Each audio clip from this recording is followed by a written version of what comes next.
ધબકાર દૈનિક અખબાર 9 એપ્રિલ 2023 રવિવાર ગ્લોબલ હેપ્પીનેસ ઇન્ડેક્સ કેટલો વિશ્વસનીય? પિયુષ મહેતા, સુરત। હાલ સંયુક્ત રાષ્ટ્ર સંસ્થા દ્વારા બહાર પડાયેલી ગ્લોબલ હેપ્પીનેસ ક્રમાંકની આખી યાદો જોતા હાલ જે પરિસ્થિતિમાંથી આપણા પાડોશી દેશો પસાર થઈ રહ્યા છે, જેને ભારત કરતાં ઉપલા ક્રમાંકે મુકાયા છે, તે આ યાદી માટે ભારોભાર શંકા કરવા માટે પૂરતા છે। ભારત 138 માંથી 127 જ્યારે શ્રીલંકા 112 અને પાકિસ્તાન 108।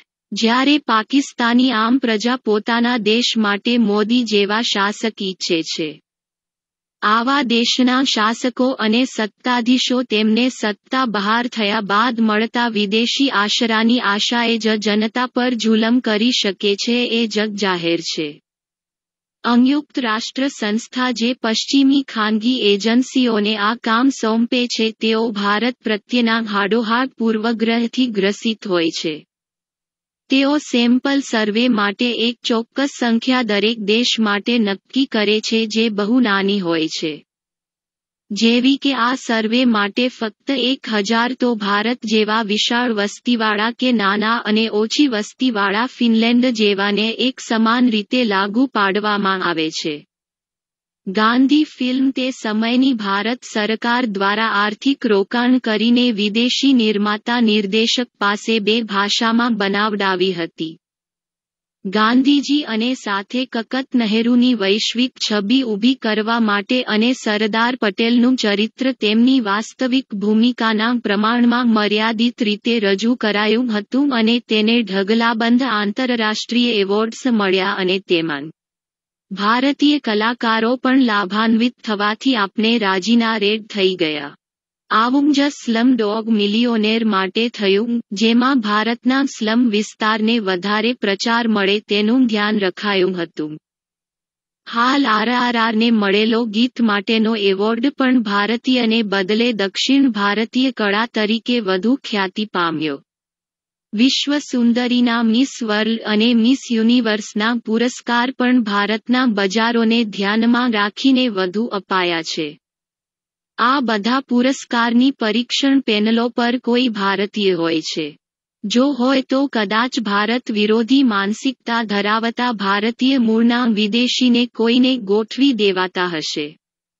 માટે જરૂરી છે કે ભારતીયોએ પોતાની આંખ પરના વિદેશી ચશ્મા હટાવી પોતાની નિજી દૃષ્ટિ કેળવવી પડશે। પિયુષ મહેતા, સુરત। धबकार _ गुजराती दैनिक अखबार दिनांक 9 अप्रैल 2022 लोकध्वनि विभाग हिंदी अनुवाद ग्लोबल हैप्पीनेस क्रमांक कितना विश्वसनीय? लेखक सूरत निवासी पीयूष मेहता।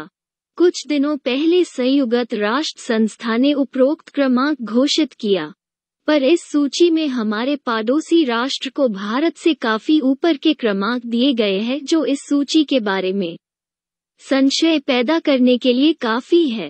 भारत 138 में से 127, जबकि श्रीलंका 112 पर और पाकिस्तान 108 पर।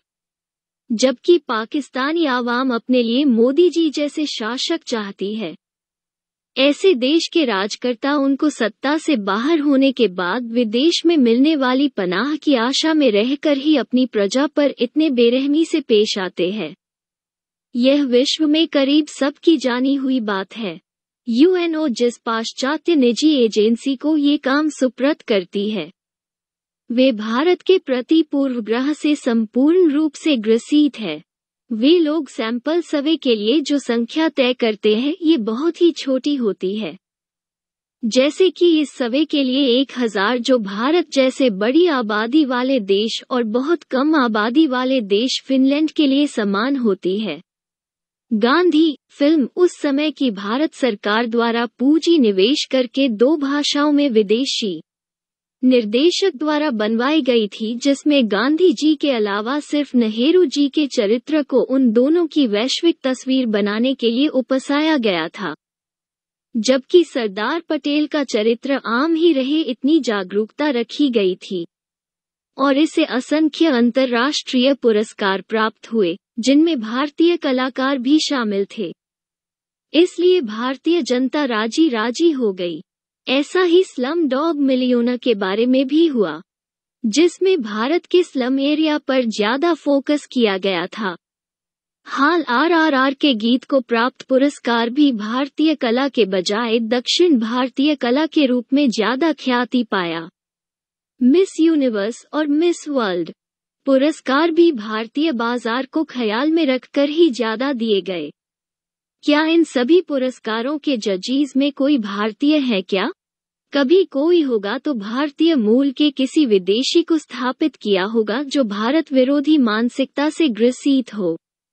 इसलिए अब जरूरी हो गया है कि भारतीय आवाम को अपनी आंखों पर से विदेशी चश्मे को हटाकर अपनी निजी दृष्टि को विकसित करना होगा। पीयूष मेहता, सूरत।